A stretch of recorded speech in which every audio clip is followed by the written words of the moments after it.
Donner 2 exemples, tu vois. J'en parlais dans mon podcast récemment. En fait, les médias fabriquent des narratifs qui sont acceptés, qui sont peut-être un peu creusés, mais on ne sort pas de ce narratif. Tu vois, on peut avoir une opinion pour ou contre ce narratif, mais on a choisi un narratif. Tu vois, on t'en choisit pas un deuxième. Tu vois, par exemple, on ne te dit pas est-ce que les armes de destruction massive c'est suffisant pour qu'on envahisse l'Irak. On ne remet pas en question la question de l'invasion de l'Irak ou la question que les armes. On le fait beaucoup plus tard. Tu vois. Là, par exemple, il y a la question, dans les narratifs de, on désigne un méchant, tu vois, typiquement Jean-Marie Le Pen, qui aurait fait beaucoup de mal et tout. T'as des gens qui sont sortis donc faire la fête pour sa mort, ce que je peux comprendre quand t'as pas ces idées. Bon, moi, c'est pas du tout mon truc, mais à la limite.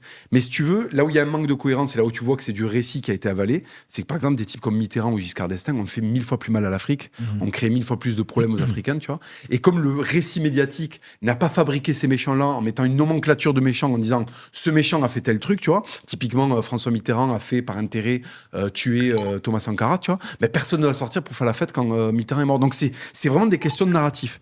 Et les Américains, c'est là où je voulais raccrocher les wagons, les Américains savent, typiquement Mark Zuckerberg, il sait que si Trump réunit des types autour d'une table, des professionnels de la communication, ils leur disent on va créer un narratif pour se mettre le droit de mettre ce mec-là en prison pour haute trahison de la nation, ils peuvent le faire en fait, tu vois. Et je vais te donner juste un exemple.